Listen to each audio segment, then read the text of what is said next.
ಲೋಕಸಭಾ ಚುನಾವಣೆಯ ಖಡರಂಗೇರಿದೆ. ರಾಜ್ಯ ದೇಶದಲ್ಲಿ ಎಲೆಕ್ಷನ್ ಭರಾಟೆ ಇದೆ. ರಾಜಕೀಯದ ಇಂಟ್ರೆಸ್ಟಿಂಗ್ ಸುದ್ದಿಯನ್ನ ಕ್ವಿಕ್ ಆಗಿ ತೋರಿಸೋದೆ ಈ ಲೋಕ ರೌಂಡ್ಸ್. ನಾನು ಶ್ವೇತಾ. ನೀವು ಸುದ್ದಿಯಾನದ ಸಬ್ಸ್ಕ್ರೈಬರ್ ಆಗೋದಕ್ಕೆ ಮರಿಬೇಡಿ. ಹೈ ವೋಲ್ಟೇಜ್ ಕ್ಷೇತ್ರ ಮಂಡ್ಯದಲ್ಲಿ ಮೈತ್ರಿ ಪಕ್ಷಕ್ಕೆ ಚಾಲೆಂಜಿಂಗ್ ಸ್ಟಾರ್ ದರ್ಶನ್ ಶಾಕ್ ನೀಡಿದ್ದಾರೆ. ಕಳೆದ ಬಾರಿ ಲೋಕಸಭಾ ಚುನಾವಣೆಯಲ್ಲಿ ಸುಮಲತಾ ಅವರ ಬೆನ್ನಿಗೆ ನಿಂತಿದ್ದ ನಟ ದರ್ಶನ್ ಈ ಬಾರಿ ಮಂಡ್ಯದಲ್ಲಿ ಕಾಂಗ್ರೆಸ್ ಅಭ್ಯರ್ಥಿ ಸ್ಟಾರ್ ಚಂದ್ರು ಪರ ಅಬ್ಬರದ ಪ್ರಚಾರ ಮಾಡಿದ್ದಾರೆ. ಸುಮಲತಾ ಅವರು ದರ್ಶನ್ ಅವರನ್ನ ತನ್ನ ಮೊದಲ ಮಗ ಅಂತ ಹೇಳ್ತಿದ್ರು. ಸುಮಲತಾ ಅವರು ತಮ್ಮ ನಿಲುವನ್ನ ಘೋಷಣೆ ಮಾಡುವ ವೇಳೆಯೂ ದರ್ಶನ್ ಅವರೊಂದಿಗೆ ಬೆನ್ನಿಗೆ ನಿಂತಿದ್ರು. ಸುಮಲತಾ ಅವರು ಬಿಜೆಪಿ ಸೇರ್ಪಡೆಯಾಗಿ ಬಿಜೆಪಿ ಜೆಡಿಎಸ್ಗೆ ಬೆಂಬಲ ಸಹ ಘೋಷಣೆ ಮಾಡಿದ್ದಾರೆ. ಇದೀಗ ದರ್ಶನ್ ಬಿಜೆಪಿ ಜೆಡಿಎಸ್ ಮೈತ್ರಿ ವಿರುದ್ಧವಾಗಿ ಮಂಡ್ಯದಲ್ಲಿ ಪ್ರಚಾರಕ್ಕೆ ಧುಮುಕಿರುವುದು ಭಾರಿ ಕುತೂಹಲ ಮೂಡಿಸಿದೆ. ಕೊಪ್ಪಳ ಲೋಕಸಭಾ ಕ್ಷೇತ್ರದಿಂದ ಬಿಜೆಪಿ ಟಿಕೆಟ್ ಸಿಗದೆ ಬಂಡಾಯವೆದ್ದಿದ್ದ ಹಾಲಿ ಸಂಸದ ಸಂಗಣ್ಣ ಕರಡಿ ನಿನ್ನೆ ಕಾಂಗ್ರೆಸ್ಗೆ ಸೇರ್ಪಡೆಯಾಗಿದ್ರು. ಕಾಂಗ್ರೆಸ್ಗೆ ಸೇರ್ಪಡೆಯಾದ ಸಂಗಣ್ಣ ಕರಡಿ ಅವರ ಮನೆಯ ವಾತಾವರಣವು 24 ಗಂಟೆಯೊಳಗೆ ಬದಲಾಗಿದೆ. 10 ವರ್ಷಗಳ ಕಾಲ ಬಿಜೆಪಿ ಸಂಸದರಾಗಿದ್ದ ಸಂಗಣ್ಣ ಕರಡಿ ಕಾಂಗ್ರೆಸ್ ಪಕ್ಷ ಸೇರ್ಪಡೆಯಾದ ಬೆನ್ನಲ್ಲೇ ಇಲ್ಲಿವರೆಗೂ ಇದ್ದ ಬಿಜೆಪಿ ಬಾವುಟ, ಬ್ಯಾನರ್, ಬಂಟಿಂಗ್ಗಳನ್ನು ತಮ್ಮ ಮನೆಯಿಂದ ಹೊರಹಾಕಿದ್ದಾರೆ. ಪ್ರಧಾನಿ ನರೇಂದ್ರ ಮೋದಿ ಅವರ ಫೋಟೋವೊಂದನ್ನು ಬಿಟ್ಟು ಉಳಿದೆಲ್ಲವನ್ನ ಗೋಣಿ ಚೀಲದಲ್ಲಿ ಹಾಕಿ ಬಿಜೆಪಿ ಕಚೇರಿಗೆ ಸಂಗಣ್ಣ ಕುಟುಂಬಸ್ಥರು ರವಾನಿಸಿದ್ದಾರೆ. ಶಿವಮೊಗ್ಗ ಲೋಕಸಭಾ ಕ್ಷೇತ್ರದ ಬಿಜೆಪಿ ಅಭ್ಯರ್ಥಿ ಬಿವೈ ರಾಘವೇಂದ್ರ ನಾಮಪತ್ರ ಸಲ್ಲಿಕೆ ಮಾಡಿದ್ದಾರೆ. ಶಿವಮೊಗ್ಗದ ಜಿಲ್ಲಾಧಿಕಾರಿ ಕಚೇರಿಗೆ ಬಂದು ನಾಮಪತ್ರ ಸಲ್ಲಿಕೆ ಮಾಡಿದ್ದಾರೆ. ಉಮೇದುವಾರಿಕೆ ಸಲ್ಲಿಸಿದ ಬಳಿಕ ಬೃಹತ್ ರೋಡ್ ಶೋ ನಡೆಸಿದ್ರು. ಮೆರವಣಿಗೆಯಲ್ಲಿ ಮಾಜಿ ಸಿಎಂ ಬಿಎಸ್ ಯಡಿಯೂರಪ್ಪ, ಎಚ್ ಡಿ ಕುಮಾರಸ್ವಾಮಿ, ಮಾಜಿ ಡಿಸಿಎಂ ಗೋವಿಂದ ಕಾರಜೋಳ ಬಿವೈ ರಾಘವೇಂದ್ರಗೆ ಸಾಥ್ ನೀಡಿದ್ರು. ಬಿಜೆಪಿ ಬೆಂಬಲಿಗರು ಕೇಸರಿ ಟೋಪಿ, ಕೇಸರಿ ಶಾಲು ಧರಿಸಿದ್ರೆ ಜೆಡಿಎಸ್ ನಾಯಕರು ಹಸಿರು ಶಾಲ್ ಧರಿಸಿ ರೋಡ್ ಶೋ ನಡೆಸಿದ್ರು. ಈ ಮೂಲಕ ಶಕ್ತಿ ಪ್ರದರ್ಶನ ಮಾಡಿದ್ರು. ನಾಮಪತ್ರ ಸಲ್ಲಿಕೆಗೂ ಮುನ್ನ ಬಿವೈ ರಾಘವೇಂದ್ರ ಕೋಟೆ ಆಂಜನೇಯ ಸ್ವಾಮಿ, ಮಾರಿಕಾಂಬೆ ದೇಗುಲದಲ್ಲಿ ವಿಶೇಷ ಪೂಜೆ ಸಲ್ಲಿಸಿದ್ರು. ಮೈಸೂರು ಕೊಡಗು ಲೋಕಸಭಾ ಕ್ಷೇತ್ರದ ಬಿಜೆಪಿ ಅಭ್ಯರ್ಥಿ ಯದುವೀರ್ ಒಡೆಯರ್ ಅವರ ಬಗ್ಗೆ ಕಾಂಗ್ರೆಸ್ ಅಭ್ಯರ್ಥಿ ಲಕ್ಷ್ಮಣ್ ಸವದಿ ಟೀಕೆ ಮಾಡಿದ್ದಾರೆ. ಯದುವೀರ್ ಅವರು ರಾಜಮನೆತನದವರಲ್ಲ, ಅವರು ದತ್ತು ಪುತ್ರ.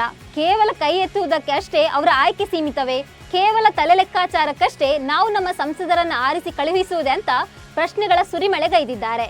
ಇದೇ ವೇಳೆ ಸಂಸದ ಪ್ರತಾಪ್ ಸಿಂಹ ಅವರ ವಿರುದ್ಧ ವಾಗ್ದಾಳಿ ನಡೆಸಿರುವ ಅವರು ಹಿಂದಿನ ಚುನಾವಣೆಯಲ್ಲಿ ಭರವಸೆ ನೀಡಿದ ಹಾಗೆ ಮೈಸೂರನ್ನ ಪ್ಯಾರಿಸ್, ಕೊಡಗನ್ನ ಸ್ವಿಟ್ಜರ್ಲ್ಯಾಂಡ್ ಮಾಡಿದ್ರ ಅಂತ ಆಕ್ರೋಶ ವ್ಯಕ್ತಪಡಿಸಿದ್ದಾರೆ.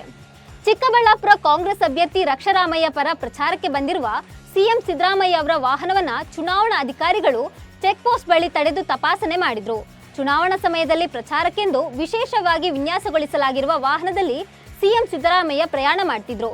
ನಂತರ ಚಿಕ್ಕಬಳ್ಳಾಪುರಕ್ಕೆ ಆಗಮಿಸಿದ ಸಿಎಂ ಕಾಂಗ್ರೆಸ್ ಅಭ್ಯರ್ಥಿ ರಕ್ಷರಾಮಯ್ಯ ಪರ ಬೃಹತ್ ರೋಡ್ ಶೋ ನಡೆಸಿದ್ರು. ಇದೇ ವೇಳೆ ಮಾತನಾಡಿದ ಸಿಎಂ, ನೀವೇ ತಿರಸ್ಕರಿಸಿದ್ದ ಡಾಕ್ಟರ್ ಕೆ ಸುಧಾಕರ್ ಮತ್ತೆ ಪ್ರಭಾವ ಬಳಸಿ ಎನ್ಡಿಎನಿಂದ ಲೋಕಸಭೆಗೆ ನಿಂತಿದ್ದಾರೆ. ಸುಧಾಕರ್ ವಿರುದ್ಧ ತನಿಖೆ ನಡೆಯುತ್ತಿದೆ. ತನಿಖೆಯಲ್ಲಿ ಅವರ ಭ್ರಷ್ಟಾಚಾರ ಸಾಬೀತಾಗುತ್ತದೆ. ಬಳಿಕ ಸುಧಾಕರ್ ಎಲ್ಲಿಗೆ ಹೋಗಬೇಕು ಅಲ್ಲಿಗೆ ಹೋಗ್ತಾರೆ ಅಂತ ಹೇಳಿದ್ದಾರೆ. ಬೀದರ್ನಲ್ಲಿ ಬಿಜೆಪಿ ಅಭ್ಯರ್ಥಿ ಭಗವಂತ್ ಖೂಬಾ ನಾಮಪತ್ರ ಸಲ್ಲಿಸಿರುವ ಪ್ರಕ್ರಿಯೆ ವಿಶೇಷವಾಗಿತ್ತು. ಮೆರವಣಿಗೆ ಮೂಲಕ ಶಕ್ತಿ ಪ್ರದರ್ಶನ ಮಾಡುವಲ್ಲಿ ಖೂಬಾ ಬ್ಯುಸಿಯಾಗಿದ್ರು. ಆದ್ರೆ ಟೈಮ್ ನೋಡಿದಾಗ ನಾಮಪತ್ರ ಸಲ್ಲಿಕೆ ಅವಧಿ ಮುಕ್ತಾಯಕ್ಕೆ ಕೆಲವೇ ನಿಮಿಷಗಳಷ್ಟೇ ಬಾಕಿ ಇತ್ತು. ಇದರಿಂದ ಗಡಿಬಿಡಿಗೊಂಡ ಖೂಬಾ ಮೆರವಣಿಗೆಯನ್ನ ಅರ್ಧಕ್ಕೆ ನಿಲ್ಲಿಸಿ ಓಡೋಡಿ ಬಂದು ನಾಮಪತ್ರ ಸಲ್ಲಿಕೆ ಮಾಡಿದ್ದಾರೆ.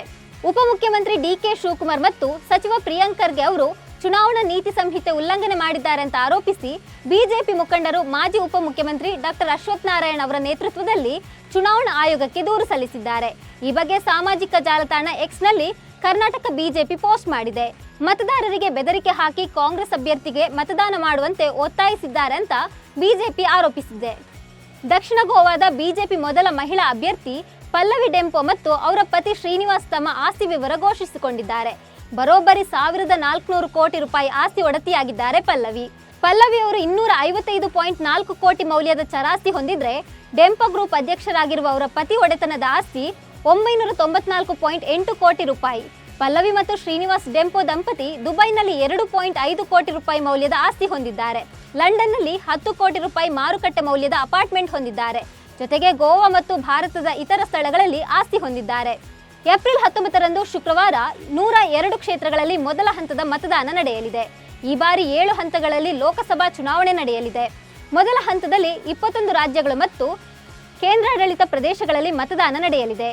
ಮೊದಲ ಹಂತದಲ್ಲಿ ಮೇಘಾಲಯದ ಶಿಲ್ಲಾಂಗ್ ಮತ್ತು ತುರಾ ಕ್ಷೇತ್ರಗಳಲ್ಲಿಯೂ ಮತದಾನ ನಡೆಯಲಿದೆ. ಮಣಿಪುರದ 2 ಸ್ಥಾನಗಳಿಗೂ ಮತದಾನ ನಡೆಯಲಿದೆ. ಬಿಹಾರದ 4 ಸ್ಥಾನಗಳಿಗೆ ಮತದಾನ ನಡೆಯಲಿದೆ.